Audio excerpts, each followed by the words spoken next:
Good afternoon, guys. In this lecture, we will be discussing about the CT scan, cone beam computed tomography, MRI or magnetic resonance imaging, and the ultrasonography as it is being used in various fields or various branches of dentistry. So first of all, we will be discussing about the CBCT or cone beam computed tomography. The CBCT or cone beam computed tomography, it was originally developed for the angiography in early 1980s. Well, the first dental and maxillofacial unit, it was commercially available in late 90s or maybe early 2000s. CBCT unit design, it has undergone many changes that enhances the CBCT access and practical utility in the dentistry since it was first introduced. Well, the scanners have become smaller. They scan patients in an upright position and they use primarily the flat panel detectors and readily convert the projection data to the DICOM, which is digital imaging and communications in medicine, that DICOM files. Units themselves have a various scanning options that include the size of the area to be scanned, like field of view, which we call FOV, or the voxel size, that is the spatial resolution, the bit depth, which is contrast resolution, and the scan times, that is the frame rate, how many frames per second, etc., etc. Imaging technology in CBCT has been improved in a cost-effective, efficient, and practical manner by incorporating various aspects. Numerous CBCT applications in many software formats are available. These applications are useful or helpful in dental disciplines, including but not only limited to the dentoalveolar diseases and anomalies, vertical root fractures or dentin fractures, jaw tumors, prosthodontic evaluations, and advances in orthodontic or orthognathic and implant dentistry. Well, it also includes mechanisms for surgical and prosthodontic splint design and the capability of CBCT scan data and function with computer-aided design and manufacturing image or CAD/CAM image files for the fabrication of various dental restorations. Well, unlike other extraoral dental imaging procedures like the panorex or the lateral cephes, CBCT, it acquires data volumetrically, providing three-dimensional radiographic imaging for the assessment of the dental and maxillofacial complex. So it helps better in diagnosis of the dental problems. During the dental and orthodontic imaging, the CBCT scanner, it rotates around the patient's head just like panorex X-ray, obtaining nearly 600 distinct images. For interventional radiology, the patient is positioned offset to the table so that the region of interest is centered in the field of view for the cone beam. Well, a single 200-degree rotation over the region of interest acquires the volumetric data set. The scanning software, it collects the data and then it reconstructs it, producing the digital volume composed of three-dimensional voxels of anatomical data that can then be manipulated and visualized with specialized software. The basic component of resultant grayscale images is the picture element, that is pixel, which we have already discussed in our lecture on digital radiology. The grayscale value or intensity of each pixel is related to the incident photons, their intensity on the detector.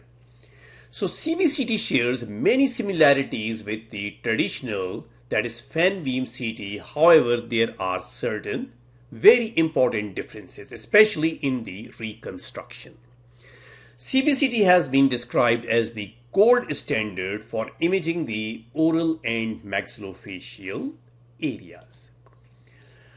Now let's see, we were saying a lot about the pixels and voxels and what is the isotropic and anisotropic images.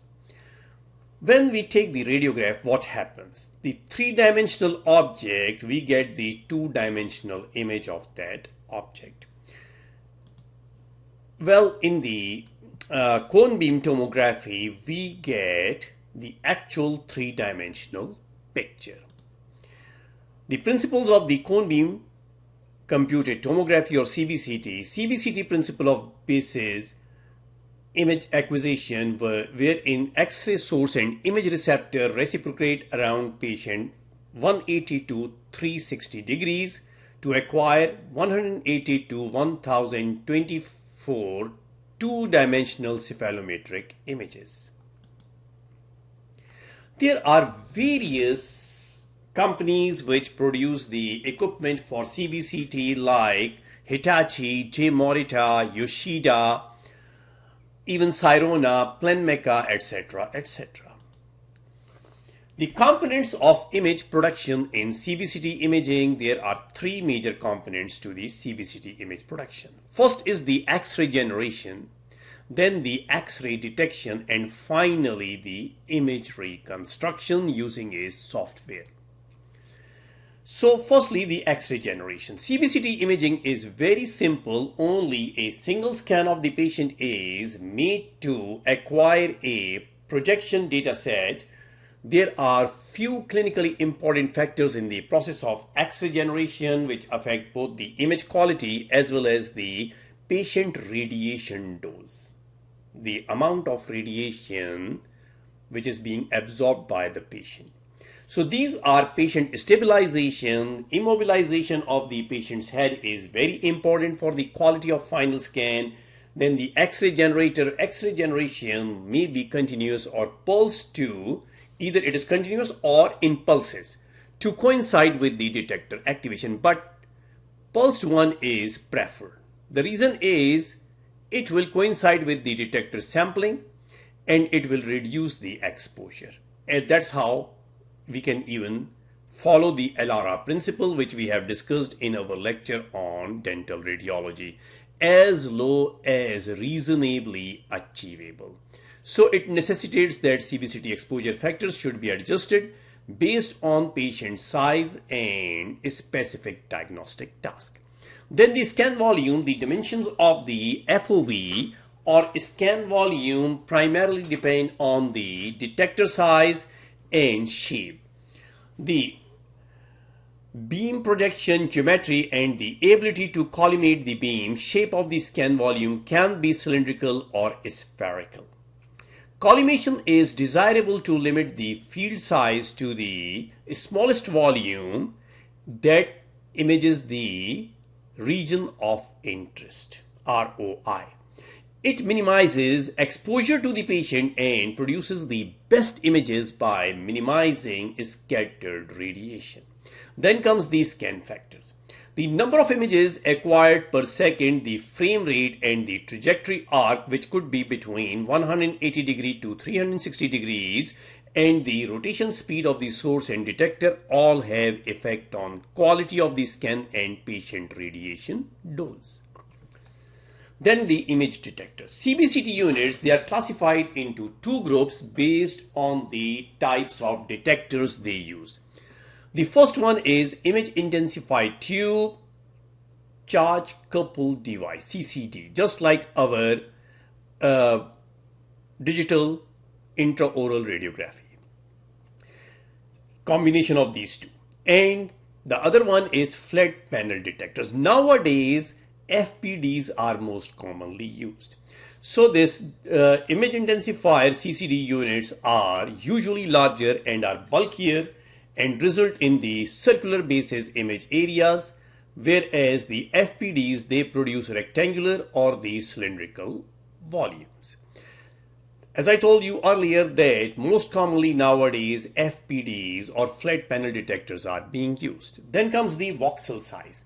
It is the spatial resolution and therefore detail of a CBCT image is determined by the dimensions of individual voxels produced in formatting the volumetric data set. Voxel size in a CBCT image determined by the matrix and pixel size of the detector. Detectors with smaller pixels, they capture fewer X-ray photons per voxel and result in more image noise. CBCT imaging using higher resolutions, they use higher dosages and have better image quality. A small focal spot is still preferred. Like in our conventional radiography, we want a small focal spot. Here we also require a small focal spot. Then the grayscale. Bit depth of a detector is its ability to provide different shades of gray by revealing contrast difference. Most of these CBCT units use detectors capable of recording grayscale differences of 12 bits or greater. A 12-bit detector, it provides 2 raised to power 12, or we can say 4096 shades of gray to display the contrast. Whereas a 16-bit detector, it provides 2 raised to power 16, or we can say 65,536 shades of gray. Then comes the reconstruction. A single acquisition rotation may take less than 20 seconds and produces somewhere between 100 to 600 individual projections, like those frames. Each frame has more than 1 million pixels with 12 to 16 bits of data assigned to each pixel. These data are processed to create a volumetric data set which is composed of cuboidal volume elements, which we call voxels, by a sequence of software algorithms in a process called primary reconstruction. The visual orthogonal, that is perpendicular images, are reformatted by sectioning the volumetric data set, referred to as the secondary reconstruction. Orthogonal. The reconstruction process consists of 2 stages, each comprising numerous steps. Pre-processing stage. The raw images require systematic offset and gain calibration, as well as correction of the help height defective pixels. The sequence of the required calibration steps is referred to as detector pre-processing and requires the acquisition of additional image sequences. Reconstruction stage. Once the images are corrected, they are converted into a special representation which we call a sinogram, corrected and then processed by reconstruction filter algorithm. The most widely used filtered back projection algorithm for CBCT, it is volumetric, for that volumetric data of CBCT is the Feldkamp FDK algorithm. Once all these sinograms have been reconstructed, they can be recombined into a single volume for visualization. The end result of CBCT. It is a 3-dimensional visualization of the oral and maxillofacial complex from any plane, a stack of 360 images or exposures compiled into a volumetric data set through a computer process which we call the primary reconstruction. This data volume is then converted into a patient study by accompanying the software and can be visualized as 2-dimensional transaxial multiplanar reformatted or 3-dimensional techniques such as surface reconstruction and volume rendering, or a combination of the 2-dimensional and 3-dimensional techniques, depending upon what you want to see, what you want to visualize. Well, the reference planes in CBCT, this is the axial plane, then the sagittal plane, then the coronal plane, and transaxial planes. What are these? I will explain those to you. So the axial plane, this is the axial image at this level. This is how we can see it at this level. It represents the area of this anatomy. This is the axial plane. Then coronal plane, this area, coronal plane. It will be showing us anatomy of this area. Then the sagittal plane, half and half, mid-sagittal, sagittal plane.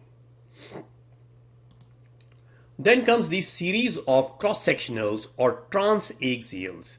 The cross-sectional images of an area can be developed with 0.5 to 5 millimeter spacing, even 0.5 millimeter spacing between the images.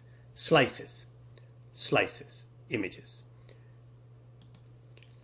Clinical applications of CBCT. Well, it is being used in various dental fields, like for planning and guidance of the dental implant, then for evaluation of the temporomandibular joint, for pre-surgical assessment, for assessing the impacted teeth, especially the third molar teeth, then for the reconstructive surgery, for assessment of airway in obstructive sleep apnea, for orthodontic assessment in cases of periodontics, in endodontics, and in some pathology. Clinical applications we are discussing. Radiographic examination is essential in diagnosis and treatment planning in dentistry, as a matter of fact in every field of medicine. Apart from compressing three-dimensional anatomy of the area being radiographed into a two-dimensional image, the 2D imaging possesses unique inherent limitations. We know that, including magnification, distortion, and superimposition of various objects, together leading to misrepresentation of the structure. So CBCT produces a three-dimensional images which are useful for many oral and maxillofacial situations that can guide in diagnosis and assessment of disease severity, planning and delivery of the treatment, and the follow-up. So they are good for endodontics, oral and maxillofacial surgery, orthodontics and pedodontics, periodontics, TMJ imaging, dental implants, ENT applications, for forensic dentistry even, then also being used in research and definitely in the general dentistry as well. Clinical applications of CBCT we are studying. So now we are going to discuss the dental implant planning and guidance. CBCT is used very commonly, very frequently in implant dentistry. It is used for various purposes, especially in localizing certain anatomical structures, and if you have to map the mandible, which we call the nerve mapping, it is very, very useful. It will let us know how far away it would be, the nerve from the apical portion of the implant, and how far the nerve is from the, if we are going to place 5 implants or 6 implants in the anterior mandible, so where we have to place our 2 terminal implants in that area, etc., etc. CBCT imaging is a well-established radiographic modality in treatment planning for dental implants, becoming increasingly popular and globally used in the oral health care. Well, it is due to the new insights into the anatomic landmarks and structures at risk during the implant placement, especially the neurovascular structures. Another reason for growing use of CBCT scanning is the increasing popularity of computer-guided surgery that relies on digital planning based on high-quality CBCT images. CBCT is also required to rule out any iatrogenic trauma during the implant placement, and is also required for implant retrieval in case of implant failure and follow-up of the complex surgical procedures. Then its utilization in TMJ problems. That's how we can take the CBCT for TMJ. In the recent past, CBCT has emerged as a cost and dose effective alternative to CT for examination of the TMJs. Although it may be more sensitive to motion artifacts, the imaging modality is superior to conventional radiographic methods as well as MRI in the assessment of osseous TMJ abnormalities. It should be emphasized that the diagnostic information obtained is limited to the morphology of the osseous joint components, cortical bone integrity, and subcortical osseous abnormalities. For the assessment of inflammatory activity and soft tissue abnormalities such as internal derangement in patients with TMD, MRI is the method of choice. Still, MRI is the method of choice if you have to assess the TMJ discs. We are going to discuss that as well. Now for the assessment of impacted teeth and especially the mandibular third molars. We can see that using the CBCT we can easily find out the position, location of the and how far it is from the nerve, how far it is from the ramus, etc., etc.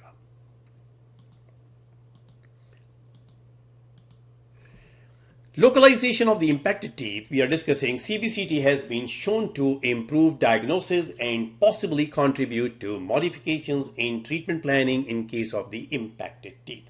CBCT has been shown to enhance the ability to accurately localize the tooth, evaluate its proximity to other teeth, examine the follicle size and assess resorption of the adjacent teeth. In third molar impactions, it is possible to visualize the proximity of impacted tooth with inferior alveolar canal and ramus of the mandible.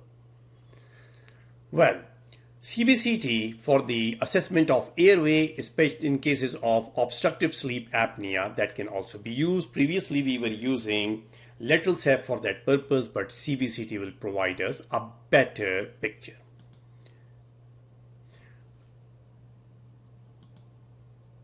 CBCT is also being used in orthodontics. A 3D redention CBCT offers an undistorted view of the dentition that can be used to accurately visualize both erupted and non-erupted teeth, tooth root orientation, and anomalous structures that conventional two-dimensional radiography cannot reveal. A number of the orthodontic patients can be benefited from CBCT. Appropriate use of CBCT by acquiring CBCT only when necessary has the potential to reduce ionizing radiation exposure to the orthodontic patient. So ELARA is exercised. Generally, the risk of CBCT in orthodontics are outweighed by the benefits that CBCT scans provide in selected cases in which the conventional radiographs cannot provide sufficient information which is required for the diagnosis and the treatment planning. CBCT can provide orthodontists with valuable diagnostic information, but its use should be case specific, in which the clinician should be able to justify why we want to take the CBCT. It should not be used in routine for every single patient of orthodontics. We have other methods to evaluate, diagnose, etc., etc., like the panorex X-ray and the lateral cephs, etc. CBCT in periodontics. CBCT has been found accurate in identifying periodontal defects when they were compared to other modalities. CBCT in periodontal diseases was found to be at the diagnostic accuracy level. It was found that CBCT is quite beneficial and accurate in the diagnosis of infrabony defects and furcation involvement, and is also very reliable in the assessment of the outcome after the periodontal surgery or after the regenerative therapy. Then in pathology. Well, first of all, let's see with the two-dimensional imaging what happens. Just to give you an idea that we have these and they are superimposed, making it difficult to find out the detail. But in three-dimensional images with the volumetric imaging, it is like removing a particular pane or slice and then we can easily examine it in case of three-dimensional volumetric imaging. CBCT in endodontics. The advantage of CBCT in endodontics is that it demonstrates anatomic features in the three dimension that intraoral, panoramic and cephalometric images cannot. CBCT units reconstruct the projection data to provide the interrelational images in three orthogonal planes, that is axial, sagittal and coronal. A vertical root fracture can be easily diagnosed using the CBCT. Conventional intraoral radiography provides clinicians with an accessible, cost-effective, high-resolution imaging modality. that continues to be of value in the endodontic therapy. There are certain situations both pre and post operatively where CBCT facilitates diagnosis and influences the treatment. The usefulness of CBCT imaging can no longer be disputed. CBCT is a useful task-specific imaging modality and an important technology in comprehensive endodontic evaluation. Advantages of this CBCT: lower dose than helical, compact design, superior images to the panoramic images, low cost, low heat load, and high speed scanning, that is just less than 30 seconds. It gives true anatomic details. It is very, very important. But there are certain disadvantages. Worse low contrast detectability, poor soft tissue contrast, long scan times can give motion artifacts, slightly inferior quality to the conventional CT, image noise can be present, and it also has metal artifacts.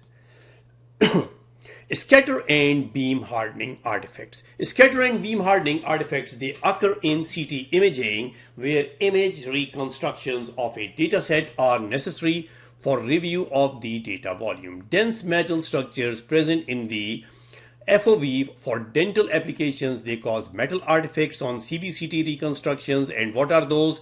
If silver amalgam fillings are present, if the metal crowns are present, in case of dental implants, in case of silver point endodontic fillings, even to some extent the Gatak perca, because it contains some zinc oxide in it, so they can also create these type of artifacts.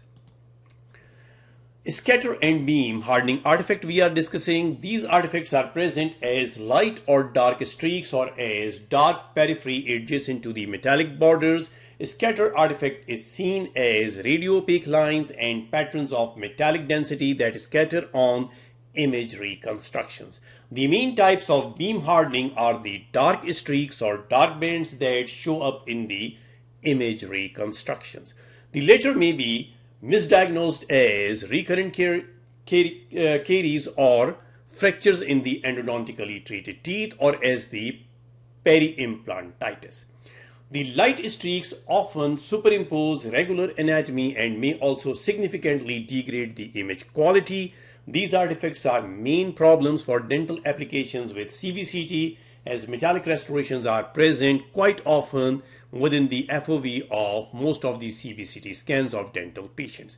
The metallic restorations then cause the resultant beam hardening and streak artifact, which then compromises the image quality with the various areas of dark and light artifacts.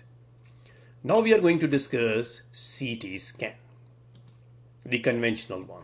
In 1972, Godfrey Hounsfield, who was an engineer, announced the invention of a revolutionary imaging technique that used image reconstruction mathematics, which was developed 2 decades before by Cormack to produce the cross-sectional images of the head.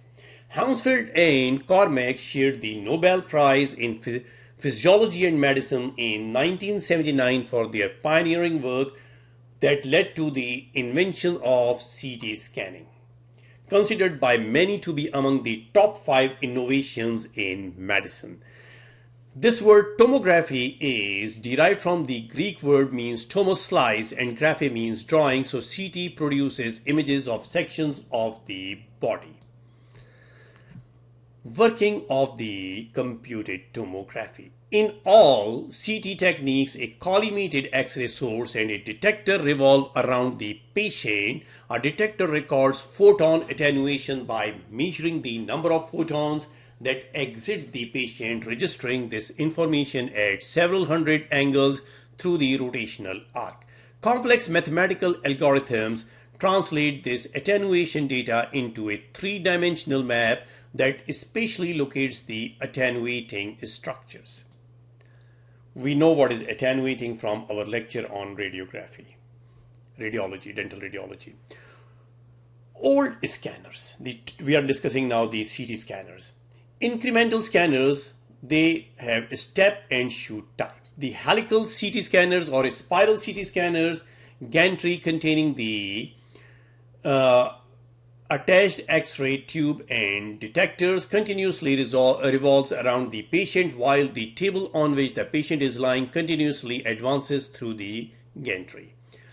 New scanners, the multi-detector CT scanners, which we also call MDCT, also referred to as multi-slice CT scanners or MSCT. They were introduced in the late 1990s and has now become the most widely used CT scanner design across the world. So in this MDCT, multiple rows of detectors are incorporated into the array in the Z-axis, craniocaudal axis, patient's head to foot, craniocaudal, from the cranium to the foot, allowing capture of multiple image slices during each gantry revolution. Exposure settings, KVP and MA. For adults, it is 120 kVp, and for children, it is between 80 to 120 kVp. Nowadays, most of the units, they offer automatic exposure control rather than using fixed MA settings, where the MA is automatically adjusted depending on the patient's size and body part being examined. CT numbers and Hounsfield units. What are these? The CT image is recorded and displayed as a matrix of individual blocks called voxels, the volume elements. Each square of the image matrix is a pixel. So MDCT images are typically 512 into 512 pixels. Each pixel is assigned a CT number representing tissue density inferred from the attenuation data by the reconstruction algorithms. This number is proportional to the degree to which the material within the voxel has attenuated the X-ray beam.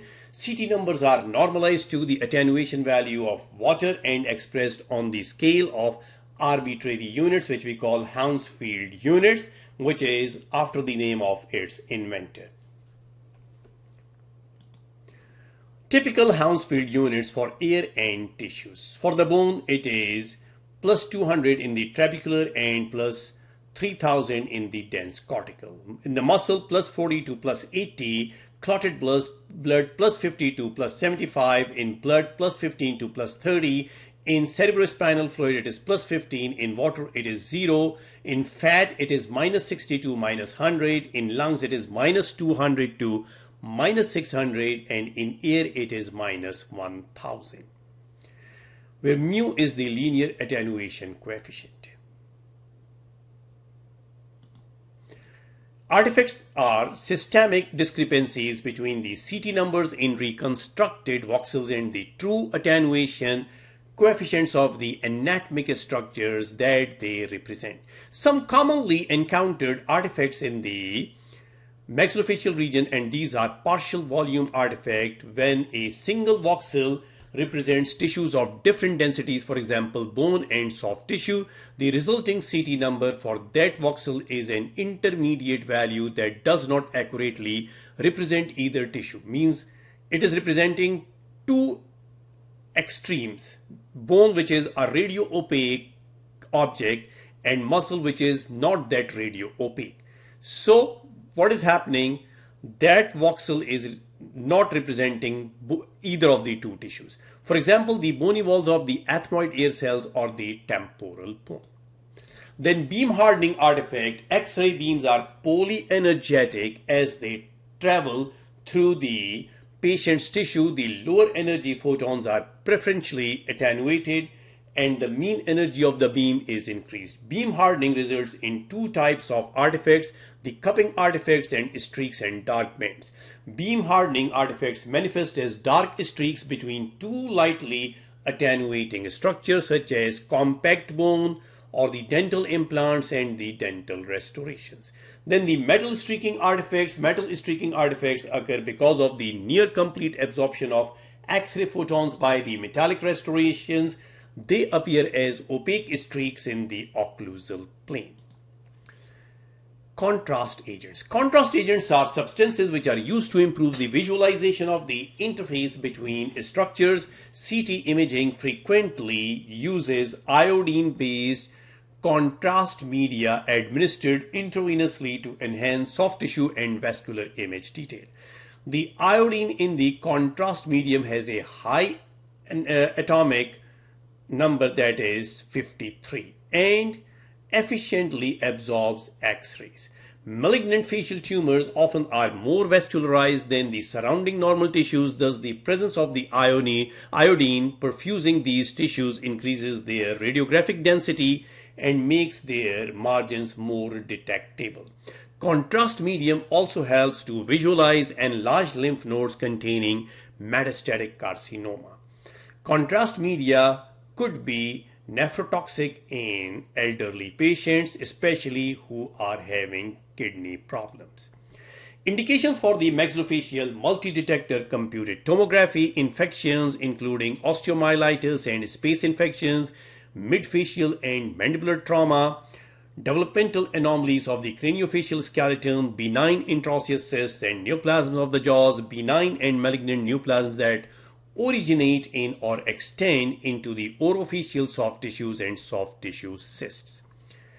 Advantages of CBCT over CT: high radiation dose, cost availability, longer scanning time, poor resolution and difficulty in interpretation have led to restricted the use of CT in dentistry. Few of those problems can be overcome with CBCT, which provides a number of potential advantages for oral and maxillofacial imaging compared with the conventional computed tomography. X-ray beam limitation: the CBCT machines, they come with capability to collimate, select the field of view or FOV, the primary X-ray beam to the area of interest, reducing the size of irradiation. This procedure fulfills the individual needs, reduces unnecessary exposure to the patient, and minimizes scattered radiation that would degrade image quality. CBCT units are classified according to the maximum FOV incorporated from the scan or scans. Comparison of the multi-detector computed tomography and cone beam computed tomography parameters. Parameters: soft tissue contrast resolution. Multi-detector computed tomography, it will be excellent, but CBCT it will be poor. Typical spatial resolution detector width: multi-detector computed tomography 0.5 mm and above, whereas in CBCT it is 0.048 to 0.4 mm. Radiation dose: maxillofacial computed tomography without contrast. The multi-detector computed tomography standard protocol will be 0.65 millisieverts, and low dose it will be just 0.18. Whereas in CBCT it is typically less than 0.1 millisievert. For most intraosseous pathologies, CBCT would be sufficient. MDCT has a high contrast resolution and provides excellent visualization of the soft tissues. When there is evident or suspected soft tissue involvement, then MDCT is the preferred computed tomography. Now we will be discussing MRI or medical resonance imaging in dentistry, how it is being utilized. MRI or magnetic resonance imaging is an imaging technique with a revolutionary impact in diagnostic imaging, both in the terms of spectrum or tissue contrast and lack of risks associated with ionizing radiation. In 1980s, MRI was developed and refined for practical clinical application. Lauterbur and Mansfield were awarded the Nobel Prize in Physiology or Medicine in 2003.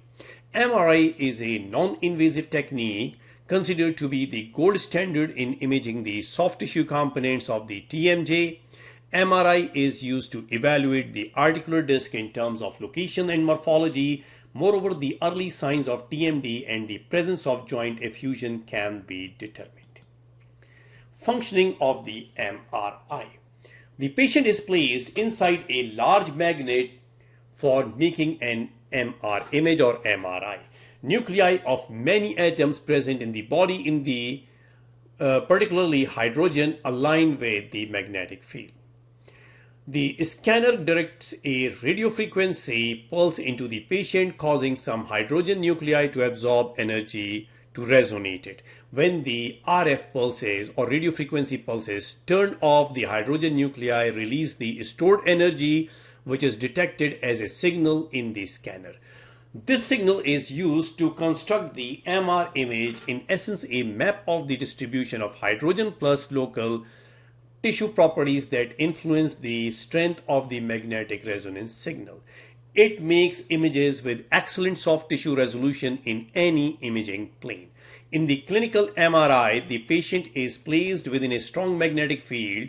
The field strength ranges from 0.1 to 70, with 1.5 T being the most common. 1.5 T is about 30,000 times the strength of the Earth's magnetic field. A hydrogen nucleus consists of a single unpaired proton and therefore acts as a magnetic dipole. These magnetic dipoles are randomly oriented in space. When placed within a strong external magnetic field, the magnetic moments of these individual protons align along the direction of the magnetic field. Hydrogen nucleus may be in lower energy state, that is spin up magnetic moment in the direction of the external magnetic field, or in a higher energy state, which is spin down magnetic moment against the direction of the external magnetic field. Magnetic moment of the protons also precess about the external magnetic field. This motion resembles a spinning top or the gyroscope, which rotates around an upright position as it slows down. The frequency of this precession is called the Lamer frequency or the resonance frequency. Here we can see in this picture a randomly oriented magnetic dipoles. The hydrogen nuclei in the external magnetic field, in the presence of an applied strong external magnetic field, most nuclei are in the lower energy state and are aligned parallel with the magnetic field, whereas others align in the higher energy state anti-parallel to the magnetic field. Here we can see that. This is the external magnetic field. So north-south and south-north, anti or in the same direction. The magnetic dipoles are not aligned exactly in this with the external magnetic field. Instead, the axes of spinning protons oscillate or wobble with a slight tilt from being parallel with the flux of the external magnet. We can see that. Tilted. Radio frequency pulse and the resonance. In the external magnetic field, hydrogen nuclei at equilibrium are either in the lower energy state or in the higher energy state, and they switch between these energy states by absorbing or releasing energy. In MRI imaging, a pulse of radio frequency, the RF, non-ionizing electromagnetic radiation, is emitted into the patient. The RF pulse frequency matches the Larmor frequency of the hydrogen nucleus, matching the frequency of the RF pulse to the Larmor frequency, causing the protons to resonate and absorb the RF energy. By absorbing this energy, some of the low energy nuclei which are spinning up to gain energy to convert the high energy spin down state, which will be spinning down. Consequently, the longitudinal magnetization is reduced. The longer the RF pulse is applied, the less will be the resultant longitudinal magnetization. The RF pulse makes the protons precess in phase with each other, resulting in tissue magnetization in the transverse plane, transverse magnetization MXY, perpendicular to the longitudinal, that is Z axis. The precession of the transverse magnetization induces an electric current in a receiver coil. The magnitude of this current is proportional to the overall concentration of the hydrogen nuclei, that is the density of the proton in the tissue. The signal strength also depends on the degree to which hydrogen is bound within a molecule. Tightly bound hydrogen atoms, such as in hydroxyapatite in bone, do not align themselves with the external magnetic field and produce a weak signal. Loosely bound and mobile hydrogen atoms, such as those in the soft tissues and liquids, they react to the radio frequency pulse and produce a detectable signal at the end of the radio frequency pulse.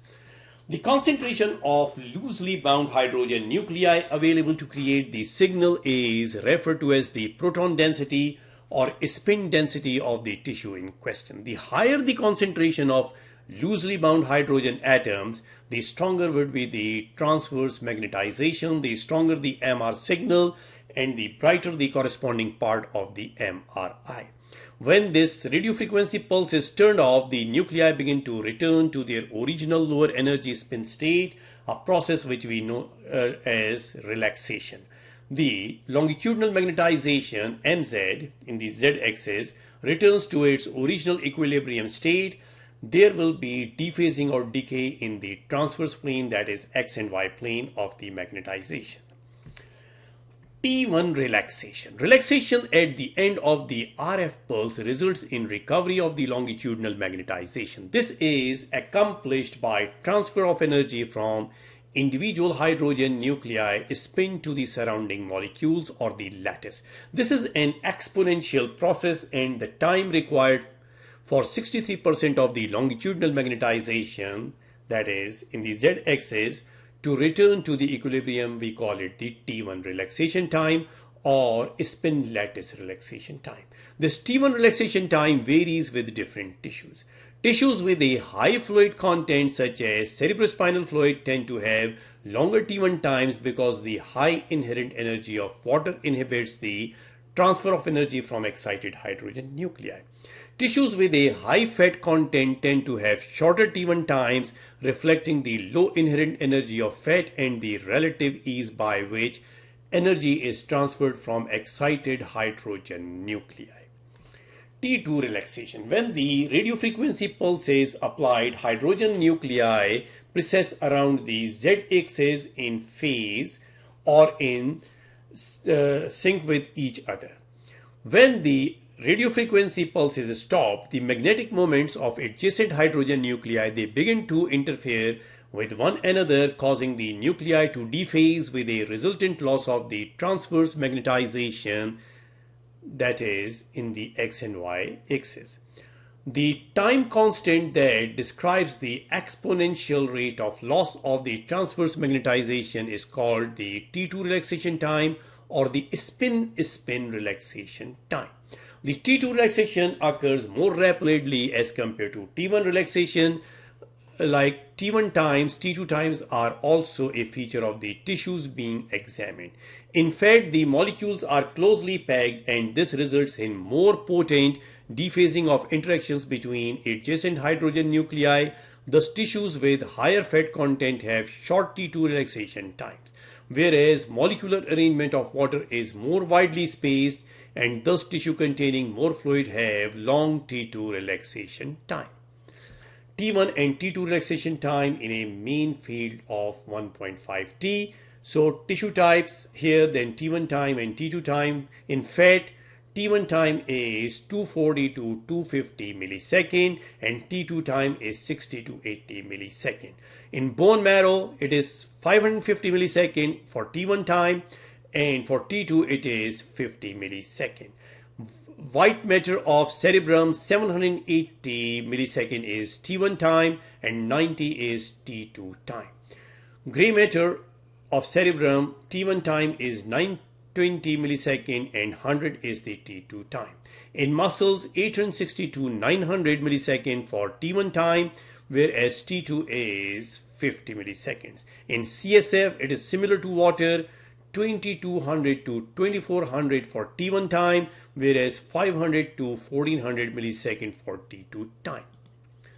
T1 and T2 weighted images. On a T1 weighted scan tissues with high fat content such as white matter, it appears bright and compartment filled with water, that is CSF appears dark. This is good for demonstrating the anatomy. On a T2 weighted scan, compartments filled with water such as CSF compartments, they appear bright, and tissues with high fat content like the white matter, they appear dark. This is good for demonstrating pathology since most but not all lesions with the damaged tissue, like they damage the tissue, tend to develop edema and are associated with an increase in the water content. Applications of MRI in maxillofacial diagnosis: evaluate the position and integrity of the TMJ articular disc, evaluate neoplasms of oral cavity and jaws to determine soft tissue extent, lymph node involvement and perineural invasion, evaluate salivary gland diseases including cysts and neoplasms, infections and obstructions, evaluate vascular lesions in the orofacial region, evaluate suspected early osteomyelitis of the jaws to determine edematous changes in the fatty marrow and the surrounding soft tissue. MRI in TMJD diagnosis. MRI is currently considered the gold standard for imaging the soft tissue structures of the TMJ, the articular disc, synovial membrane, lateral pterygoid muscle, and has been considered as the best imaging modality in diagnosing disc displacements. MRI could also detect the early signs of TMJ dysfunction like thickening of anterior or posterior band, rupture of the retrodiscal tissue, changes in the shape of the disc or joint effusion. Images can be obtained in all the planes like sagittal, axial, and coronal. In most scanning sequences, T1 weighted, T2 weighted, and proton density images are obtained. The PD or the proton density images serve to visualize the disc condyle relationship, while T2 weighted images are used in diagnosing inflammation in the joint. The slice thickness is important for image quality. The most frequent used section thickness is 3 mm. Reducing the slice thickness improves the quality of the images but requires the longer scanning time. An axial localization image is used to direct the long axis of the condyle in the closed mouth position. Sagittal images are obtained perpendicular to the long axis of the condyle, and coronal images are obtained parallel to the long axis. In MRI examination, a pathological condition is considered to be present relative to the intermediate zone of the meniscus as a point of reference and its interposition between the condyle and the temporal bone. Normal disc position evaluated in the sagittal plane is with the junction of posterior band aligned approximately at 12 o'clock position relative to the condyle. Disc displacement is diagnosed when the posterior band sits in an anterior, posterior, medial or lateral position with regard to the condylar surface. In the closed mouth position, teeth should be in contact, whereas in the open mouth position, the jaw should be at the widest comfortable opening. This way, misinterpreted disc positions could be avoided. Here we can see certain images: sagittal proton density MRI of a normal TMJ, the mouth closed and mouth open. And here we can see sagittal proton density MRI of an anterior disc displacement with reduction, mouth closed case, and then mouth open case.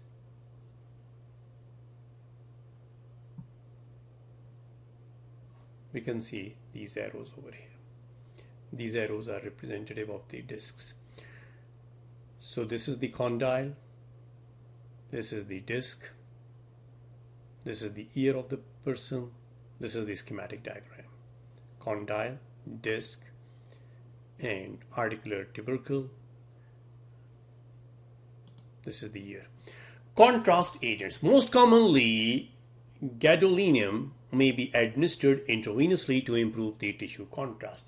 Gadolinium is a paramagnetic substance and shortens the T1 relaxation times of tissues, making them appear brighter.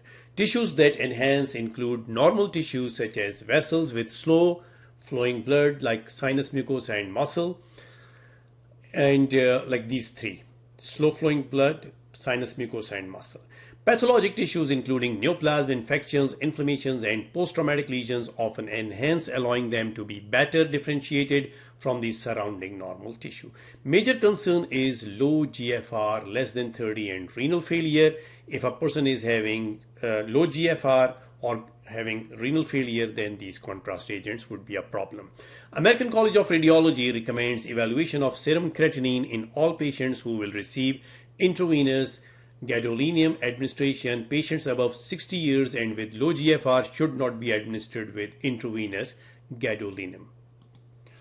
Advantages of MRI: superior contrast resolution of soft tissues. X-ray attenuation coefficients of soft tissues may vary by no more than 1%, limiting radiographic contrast. However, T1 and T2 relaxation times may vary by up to 40%. No ionizing radiation associated risks. Direct multiplanar imaging in all three planes is possible without reorienting the patient. These are all advantages of MRI. But there are certain disadvantages. Relatively long imaging times limit is used. It's used in patients who may not be able to hold still for extended periods of time. Patients with claustrophobia may not be able to tolerate the confined imaging space within the MRI scanner. The presence of ferromagnetic substances within the patient's body poses potential hazards. The strong magnetic fields can move these objects, cause excessive heating, or induce strong electrical currents which may harm the patient. MRI is contraindicated in patients with implanted electronic medical devices like the cardiac pacemakers and some cerebral aneurysmal clips. Also contraindicated in the presence of slug or sharpenel or the bullets. Removable dental appliances must be removed prior to MRI scanning. Metal restorations and fixed partial dentures, they may distort the image. Titanium implants produce minor localized image distortion. Orthodontic brackets, bands, and fixed retainers should be checked if they are secured prior to the MRI. Now, ultrasonography in dentistry. Ultrasonography or sonography is a technique based on sound waves that acquires images in real time without the use of ionizing radiation. The phenomenon perceived as sound is the result of periodic changes in the pressure of air against the eardrum. The periodicity of these changes ranges from 1500 to 20,000 Hz. Ultrasound has a periodicity greater than 20 kHz, which is greater than the audible range. That is why ultrasonography. Diagnostic ultrasonography or sonography, the clinical application of ultrasound, uses vibratory frequencies in the range of 1 to 20 MHz. Function: scanners used for sonography generate electrical impulses that are converted into ultra high frequency sound waves by a transducer, a device that can convert one form of energy into another, in this case electrical energy into sonic energy. The transducer emitting ultrasound is held against the body part being examined. The ultrasonic beam passes through the interacts with, or interacts with the tissues of different acoustic impedance. Sonic waves that reflect echo toward the transducer are detected by the transducer, amplified, processed, and displayed as a digital image. The ultrasound signal transmitted into a patient is attenuated by a combination of absorption, reflection, refraction, and diffusion. The higher the frequency of sound waves, the higher will be the image resolution, but less the penetration of the sound through the soft tissue. Tissues that do not produce signals, such as fluid-filled cysts, are said to be anechoic and appear dark. Tissues that produce a weak signal are hypoechoic, and tissues that produce intense signals, such as ligaments, skin, or needles or catheters, are hyperechoic and they appear bright. Interpretation of sonograms relies on knowledge of both the physical properties of ultrasound and the anatomy of the tissues being scanned. Indications of its use in dentistry. Ultrasonography is used in the head and neck region for evaluation of neoplasms in the thyroid, parathyroid, salivary glands, or lymph nodes. stones in the salivary glands or ducts, or in Sjogren's syndrome, and the vessels of the neck, including the carotid artery for atherosclerotic plaques present in carotid artery, also to guide the fine needle aspiration in the neck. Here we can see the fine needle aspiration of retrojugular lymph nodes using the ultrasonography. Fine needle aspiration of thyroid gland under ultrasonography. Ultrasonography in TMJ dysfunction. High-resolution ultrasonography was first used for TMJ exploration in 1991 by Nebe et al. Using a 3.5 MHz transducer. Although it is a non-invasive, dynamic, inexpensive procedure, it is not commonly used in TMJ exploration. The diagnostic value of high-resolution ultrasonography is strictly dependent on the examiner's skills and on the equipment used. Therefore, there is a continuous need for trained and experienced radiologists in this field. So over here we are done with this very long lecture on different types of diagnostic aids which are used in medical field very frequently, but how they can be used in dentistry as well.